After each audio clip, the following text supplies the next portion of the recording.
नमस्कार। उत्तराखंड के इस खास बुलेटिन में आप सभी का बहुत स्वागत है। मैं गरिमा श्रीवास्तव आपके साथ बुलेटिन की शुरुआत करेंगे इस वक्त की अहम खबर से, जहां आज टिहरी दौरे पर सीएम धामी रहने वाले हैं। कांगड़ा नागराज मंदिर पुनर्स्थापना समारोह में शिरकत करेंगे। मंदिर के पुनर्स्थापना कार्यों का भी निरीक्षण करेंगे। 12 बजे जागरण समारोह में भी सम्मिलित होंगे। तो ये बड़ी खबर, मंदिर के पुनर्स्थापना कार्यों का निरीक्षण करने वाले हैं सीएम पुष्कर सिंह धामी और आज 12 बजे जागरण समारोह में भी सम्मिलित होंगे। आज टिहरी दौरे पर सीएम धामी रहने वाले हैं, तो ये तमाम तैयारियां जो हैं वो भी इसे लेकर के की जा चुकी हैं। कांगड़ा नागराज मंदिर पुनर्स्थापना समारोह में शिरकत करेंगे। मंदिर की पुनर्स्थापना कार्यों का निरीक्षण किया जाएगा।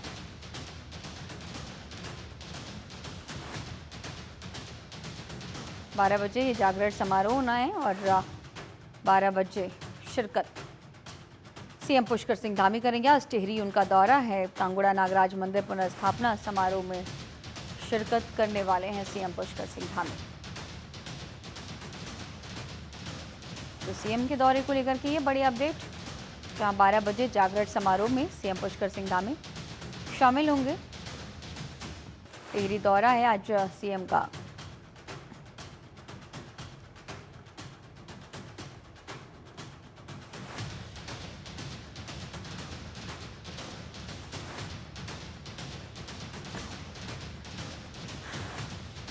तो 12 बजे जागरण समारोह में सीएम पुष्कर सिंह धामी शामिल होने वाले हैं। आज उनका टिहरी दौरा कई मायनों में बेहद खास भी होगा। लोगों से बातचीत भी करेंगे।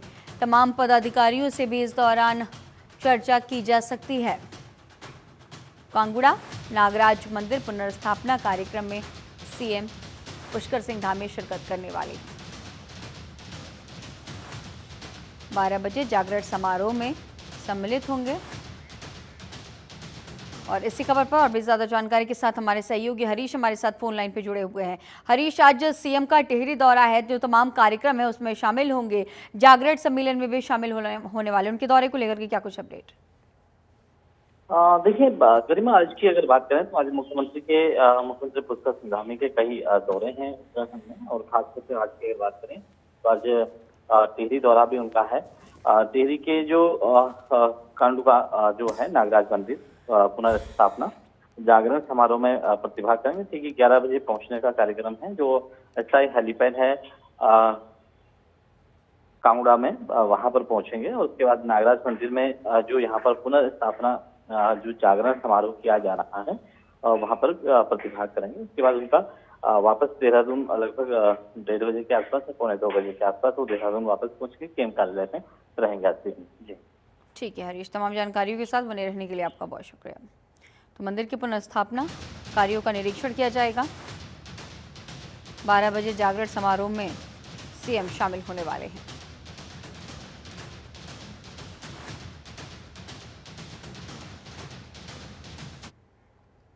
और अब चलिए अगली बड़ी खबर का रुख करेंगे, जहां वरुणावत को लेकर के अलर्ट मोड में सरकार नजर आ रही है। आपदा प्रबंधन विभाग के साथ सीएम धामी ने मीटिंग की है।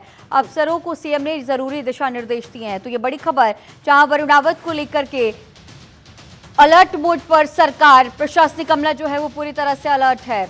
अफसरों को सीएम ने जरूरी दिशा निर्देश दिए हैं।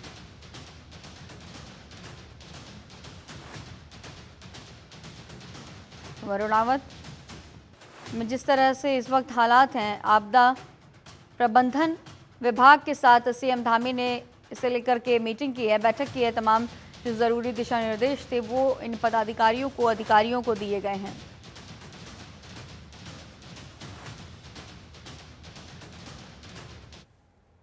और अब कोलकाता में हुए डॉक्टर के साथ रेप और मर्डर कांड में सियासी घमासान तेज हो गया है। राष्ट्रपति द्रौपदी मुर्मू ने भी पिछले दिनों इस मामले की निंदा की थी। अब इसे लेकर उत्तराखंड के सीएम पुष्कर सिंह धामी ने भी अपनी प्रतिक्रियाएं दी हैं। उन्होंने राज्य सरकार को जमकर ताड़ा भी। सीएम धामी ने कहा कि ये दुर्भाग्यपूर्ण है, राज्य सरकार को समय रहते कार्रवाई करनी चाहिए थी। महिला सशक्तिकरण और महिला सुरक्षा प्रधानमंत्री और राज्य दोनों की प्राथमिकता है, लेकिन पश्चिम बंगाल की सरकार ने इस पर प्राथमिकता से काम नहीं किया है और जिसके कारण ये स्थिति पैदा हुई। सुनिए। दुर्भाग्यपूर्ण है, वहां की सरकार को समय रहते उचित कदम उठाने चाहिए थे और महिला शक्ति और महिला सशक्तिकरण, महिला सुरक्षा ये हमारे प्रधानमंत्री जी का और हम लोगों का सभी का ये प्राथमिकता है और इसमें कहीं न कहीं उनके स्तर पर उतनी गंभीरता से इस पर काम नहीं किया गया, उसका परिणाम हुआ कि स्थिति इतनी खराब हो गई। हॉकी के जादूगर मेजर ध्यानचंद की जयंती पर उत्तराखंड में होने जा रहे 38वें राष्ट्रीय खेलों का आगाज हो गया है। राष्ट्रीय खेल दिवस पर देहरादून के परेड ग्राउंड स्थित बहुउद्देशीय क्रीड़ा हॉल में कार्यक्रम का आयोजन किया गया। कार्यक्रम में मुख्यमंत्री पुष्कर सिंह धामी ने बतौर मुख्य अतिथि पेरिस ओलंपिक के पदक विजेताओं को 50-50 लाख रुपए का चेक सम्मान स्वरूप प्रदान किया है। कार्यक्रम में विशिष्ट अतिथि के तौर पर खेल मंत्री रेखा आर्य, अध्यक्षता विधायक खजान दास सहित बड़ी संख्या में खिलाड़ी उपस्थित रहे। मुख्यमंत्री पुष्कर सिंह धामी ने डीबीटी के माध्यम से 7 करोड़ 4 लाख की धनराशि सीधे 2900 खिलाड़ियों के खाते में ट्रांसफर की। इस अवसर पर खेल मंत्री रेखा ने कहा कि उत्तराखंड 38वें राष्ट्रीय खेलों की मेजबानी के लिए पूरी तरह से तैयार है। तो खिलाड़ियों को राष्ट्रीय खेल दिवस पर मैं आज सभी खिलाड़ियों को बहुत बधाई देता हूं, शुभकामनाएं देता हूं। और जो घोषणाएं हमने यहां पर करी हैं, ये घोषणाएं हमारे खिलाड़ियों को और प्रोत्साहित करने के लिए, उनके उत्साहवर्धन के लिए कि वो हर क्षेत्र में और अच्छा प्रदर्शन करें। उत्तराखंड राज्य खेल के क्षेत्र में भी अपना एक मुकाम हासिल करे। हर क्षेत्र में हमारे खिलाड़ियों का प्रदर्शन अच्छा हो, उनकी सुविधाओं को बढ़ाने के लिए हम कृत संकल्पित हैं। इसी को ध्यान में रखते हुए हम नई खेल नीति लाए थे और नई खेल नीति में हमने खिलाड़ियों के प्रोत्साहन के लिए उनको खेलने के जाने के अवसर हों या अन्य प्रकार की सुविधाएं हैं, वो सभी सुविधाएं की हैं। मुख्यमंत्री उदयमान खिलाड़ी योजना के अंतर्गत भी उनके लिए हमने सहायता राशि का प्रावधान किया है। खेल कोटा फिर से प्रारंभ किया है, आउट ऑफ टर्न प्रारंभ किया है। जो राष्ट्रीय अंतर्राष्ट्रीय स्तर पर जो खिलाड़ी हमारे पदक प्राप्त कर रहे हैं, उनके प्रोत्साहन के लिए भी हमने धनराशि की व्यवस्था की है, सहायता राशि की व्यवस्था की है।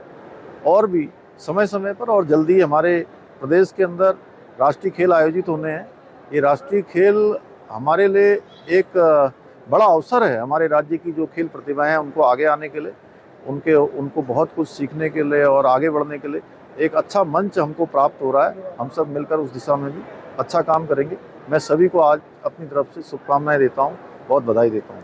देखिए, आज सर्वप्रथम राष्ट्रीय खेल दिवस के अवसर पर मैं प्रदेश के सभी खेल प्रेमियों, प्रदेश के सभी युवा खिलाड़ियों को अथवा खिलाड़ियों को बहुत बधाई, शुभकामना दूंगी। निश्चित रूप से राष्ट्रीय खेल दिवस मेजर ध्यानचंद जी को समर्पित होता है और उनके माध्यम से हमको जरूर सीखने की ज़रूरत है। जब साधन संसाधन नहीं हुआ करते थे, खेल प्राथमिकता नहीं हुआ करती थी, तब मेजर ध्यानचंद जी ने देश को ओलंपिक मेडल दिलाने का काम किया है। ये बात हमारे ध्यान में रहना चाहिए, इसलिए वे हमारे आदर्श हैं। इसलिए उनके आदर्शों पर हमें चलने का काम और संकल्प यहाँ जो है आज खिलाड़ियों ने लिया जाना चाहिए। इसके साथ ही आज का जो कार्यक्रम था, उनके स्मरण में आज का कार्यक्रम भी रखा गया था। इस राष्ट्रीय खेल दिवस के अवसर पर माननीय मुख्यमंत्री जी ने अपने कार्यकमलों से मुख्यमंत्री खिलाड़ी उद्यमान उन्नयन योजना के हमारे बच्चे लगभग 3,900 बच्चों को डीबीटी के माध्यम से 1500 रुपये की जो राशि है वो डीबीटी के माध्यम से उनके खातों पर भेजने का काम हुआ है। इसके साथ ही हमारे राष्ट्रीय हों, अंतर्राष्ट्रीय खिलाड़ी हों, उनको भी जो नकद इनाम धनराशि वह डीबीटी के माध्यम से उनके खातों में आज प्रेषित की गई है।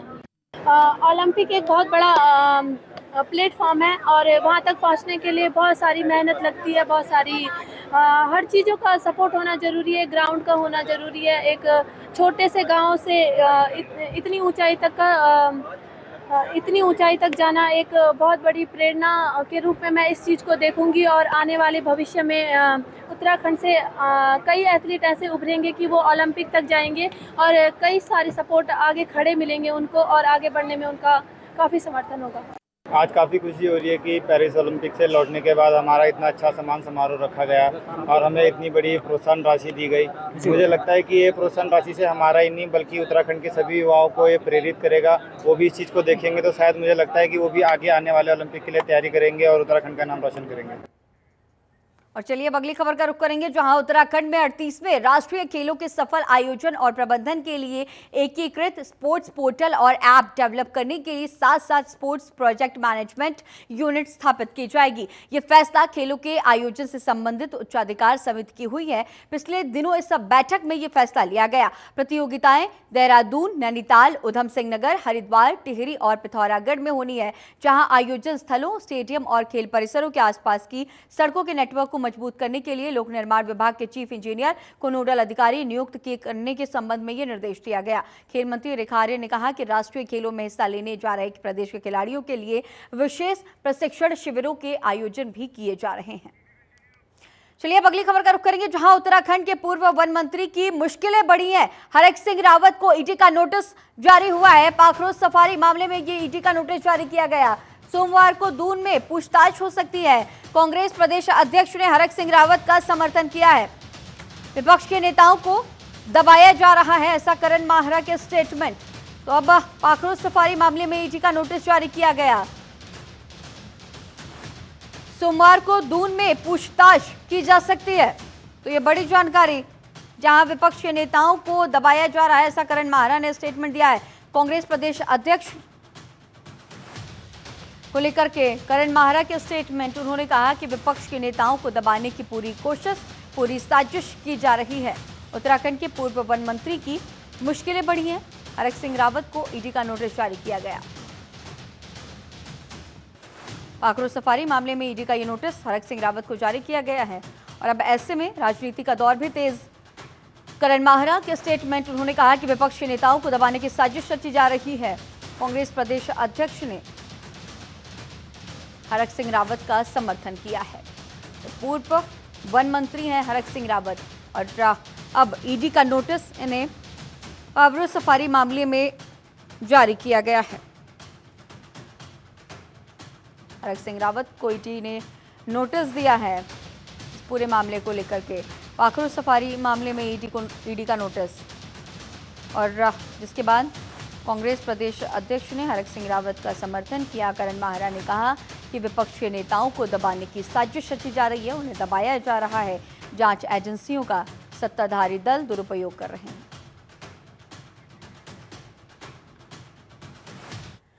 और अब चलिए अगली बड़ी खबर का रुख करेंगे, जहां उत्तराखंड में बारिश को लेकर अलर्ट जारी किया गया। रुद्रप्रयाग, टिहरी, देहरादून में येलो अलर्ट जारी किया गया। पौड़ी, नैनीताल, चंपावत में भी बारिश का ये अलर्ट जारी किया गया है। पिथौरागढ़ और बागेश्वर में भी भारी बारिश के आसार जताए गए। मौसम विभाग ने लोगों से सतर्क रहने की अपील की है। तो बारिश का अलर्ट उत्तराखंड के कई जिलों में, पिथौरागढ़ और बागेश्वर में भी भारी बारिश के आसार जताए गए हैं। मौसम विभाग ने लोगों से सतर्क रहने की अपील की।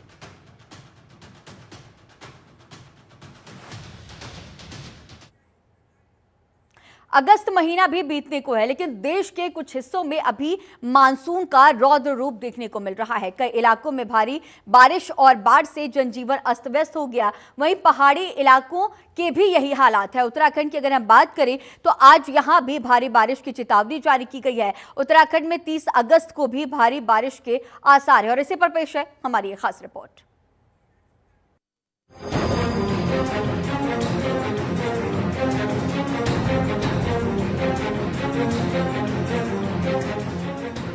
उत्तराखंड में तेज बौछारों का दौर जारी। देहरादून समेत कई जिलों में बारिश का येलो अलर्ट। मौसम विभाग ने की लोगों से सतर्कता बरतने की अपील। पर्वतीय जिलों में भूस्खलन से रास्ते बंद। उत्तराखंड में फिलहाल बारिश से राहत नहीं मिलने वाली। मौसम विज्ञान केंद्र ने राज्य के कई जिलों में भारी से भारी बारिश का अनुमान लगाया। उत्तरकाशी जिले में भारी बारिश का येलो अलर्ट जारी किया गया है। लोगों से घर से बाहर निकलने से पहले मौसम का अपडेट लेने की अपील की गई है। कहां-कहां बारिश का अलर्ट? देहरादून, उत्तरकाशी, बागेश्वर, चमोली, हरिद्वार, अल्मोड़ा,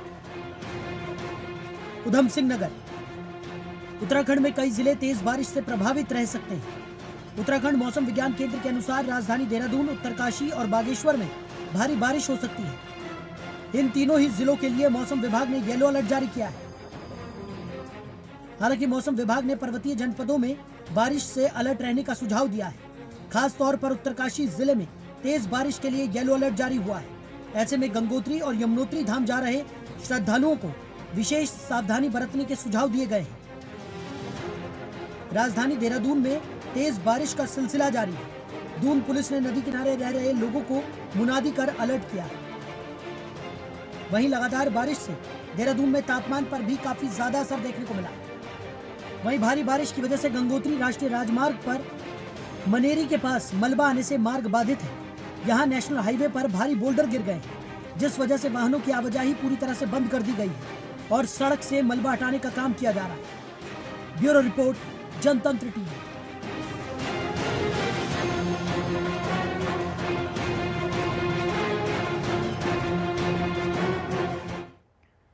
उत्तराखंड में बरसात का कहर जारी है। मसूरी में विगत दिनों से हो रही मूसलाधार बारिश से शहर की स्थिति क्षतिग्रस्त हो गई थी, जिसका मसूरी विधायक और कैबिनेट मंत्री गणेश जोशी ने स्थलीय निरीक्षण भी किया और अधिकारियों को शीघ्र काम पूरे करने के निर्देश दिए हैं। इस दौरान उन्होंने तय समय पर काम पूरा करने के साथ ही गुणवत्ता पर विशेष ध्यान देने की बात भी कही। आपको बताते चले कि पिछले दिनों से ही हो रही मूसलाधार बारिश के कारण पिक्चर पैलेस बस स्टैंड के निकट पुश्ते का एक बड़ा भाग टूटकर सड़क पर आ गया था।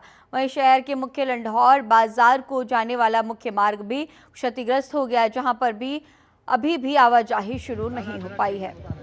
बहुत है दादा वहाँ पे बताने वाले भी। हाँ भाई डिटेल में बताओ, इधर आ जाओ ना, तो परेशान हो रहे तो बहुत है दादा वहाँ पे, करना पड़ता भाई जी हमारे लिए, तो करना हट जाएगी।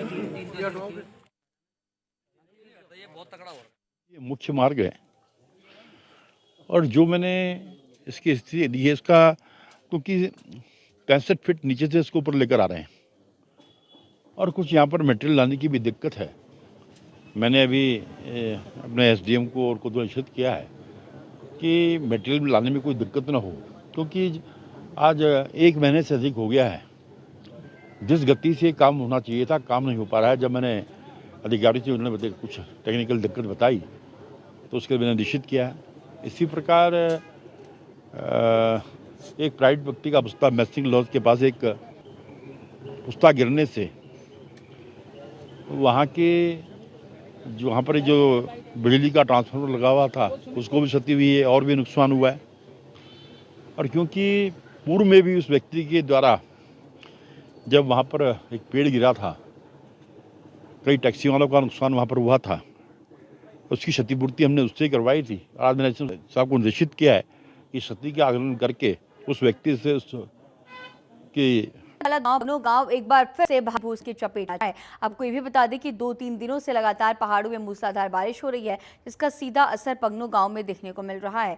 यहां तो एक बार फिर से आपदा जैसे हालात बन चुके हैं। आपको ये भी बता दें कि यहां पगनो गांव के ठीक ऊपर से लगातार पहाड़ियों से मलबा सीधा ग्रामीणों के घरों तक पहुंच रहा है, जिसके चलते पूरे गाँव में एक बार फिर से दहशत का माहौल है। देर शाम कई परिवारों के आशियाने और गाय की गौशाला पूरी तरह से क्षतिग्रस्त हो गई है, जिसे देखते हुए ग्रामीण काफी भावुक हो गए हैं और जोर जोर से आंसू। आपको ये भी बताते चलें कि लगातार गांव के ठीक ऊपर तरीके से गांव की तरफ बढ़ रहा था, जिस कारण पूरा गांव एक बार फिर से पूरी रात भर नहीं सो पाया।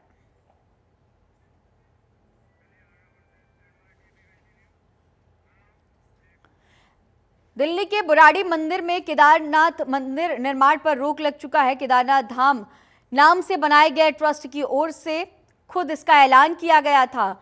बद्रीनाथ केदारनाथ मंदिर समिति के अध्यक्ष अजेंद्र अजय ने इसे सरकार के कड़े रुख का नतीजा बताया।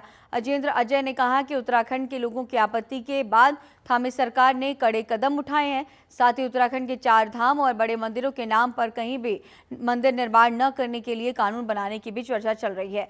इस मुद्दे पर कैबिनेट में भी सहमति बन चुकी है। बीकेटीसी अध्यक्ष ने कहा कि उत्तराखंड की धार्मिक और सांस्कृतिक विरासत से खिलवाड़ न हो, ये बीजेपी सरकार की प्राथमिकता है। अजेंद्र अजय ने कहा कि दिल्ली में जो मंदिर निर्माण कराया जा रहा है उसका निर्माण रुकना सरकार की स्पष्ट नीति का ही नतीजा है।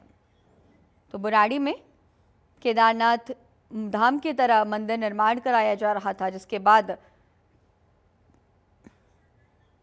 अब इस मंदिर निर्माण पर रोक लगा दी गई है।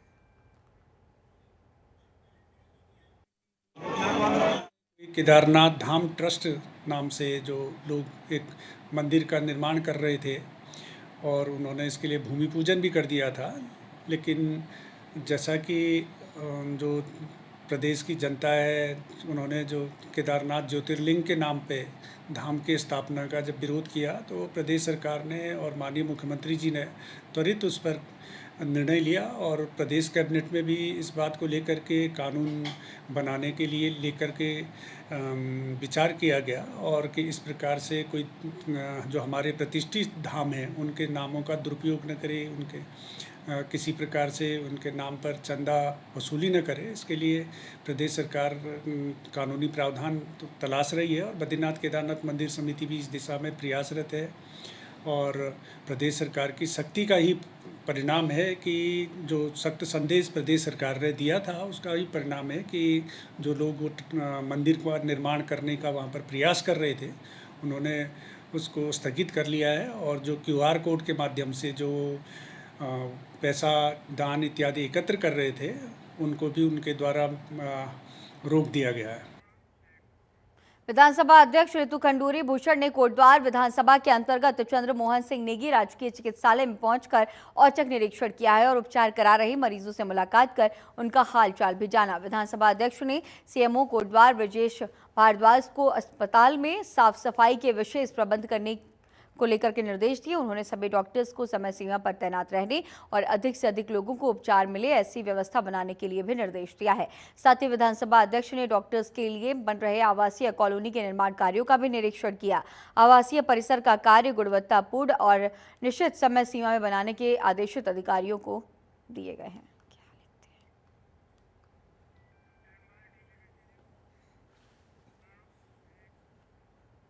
हरिद्वार के खड़खड़ी और कनखल स्थित शमशान घाटों पर बिजली के जरिए शवों का अंतिम संस्कार किया जाएगा। DM धीराज सिंह गर्ब्याल ने खड़खड़ी शमशान घाट का निरीक्षण करने के बाद नगर निगम को विद्युत शवदाह शुरू करने के निर्देश दिए। दूसरे शहरों और राज्यों से लोग अपने अपने मृतकों की मृत्यु के बाद उनके अंतिम संस्कार के लिए बड़ी संख्या में हरिद्वार आते हैं। अनुमान के मुताबिक यहाँ रोजाना करीब 150 क्विंटल लकड़ियों की खपत होती है। DM का ये कहना है कि नगर निगम के द्वारा खड़खड़ी शमशान घाट पर पहले से मौजूद विद्युत शवदाह गृह को शुरू कराया जाएगा। साथ ही कनखल के शमशान घाट पर इसकी शुरुआत की जाएगी। इससे लकड़ियों की खपत भी कम होगी और अंतिम संस्कार में समय भी कम लगेगा।